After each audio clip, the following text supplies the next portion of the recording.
Hi friends, welcome to our channel. இன்றைக்கி என்ன dish பார்க்க போகிறோம்னா அவல் சர்க்கரை பொங்கல் தாங்க பார்க்க போகிறோம். அதுக்கு நம்ம அவல் ஒரு கப் எடுத்துருக்கோம். இப்போ நம்ம அவலை மிக்ஸி ஜாரில் போட்டு 1-2 உடச்சி எடுத்துகிட்டு வந்துடலாம். இப்போ பாருங்கள் ஃப்ரெண்ட்ஸ், நம்ம பாசி பருப்பு ஒரு 1/4 டம்ளர் எடுத்துருக்கோம். இப்போ நம்ம அதை வேக வச்சு எடுத்துக்கலாங்க. இப்போ வாசனைக்கு 2 ஏலக்காய் சேர்த்து நம்ம அரைச்சி எடுத்துடலாம்.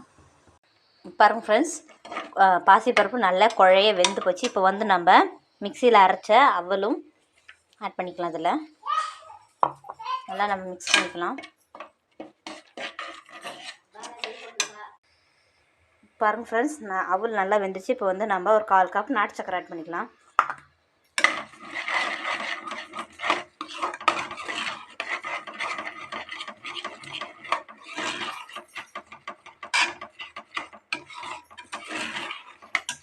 ஃப்ரெண்ட்ஸ் நல்லா வெந்துருச்சு. இப்போ நான் கேஸ் ஆஃப் பண்ணிச்சு. இந்த தாளிப்பு கரண்டில் நெய் ஊற்றிக்கலாம்.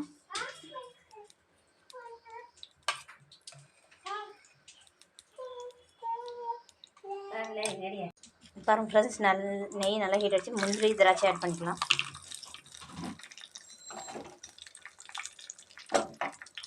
பாருங்கள் ஃப்ரெண்ட்ஸ், நல்லா கோல்டன் ப்ரௌன் ஆகிடுச்சு. இப்போ நம்ம இதில் மாற்றி வச்சுக்கலாம். பாருங்கள் ஃப்ரெண்ட்ஸ், நம்ம வேறொரு கப்புக்கு மாற்றிச்சு. சூப்பரான கிருஷ்ணருக்கு பிடிச்ச அவல் சர்க்கரை பொங்கல் தயாராகிடுச்சிங்க. எல்லாருக்கும் இனிய கிருஷ்ண ஜெயந்தி நல்வாழ்த்துக்கள்.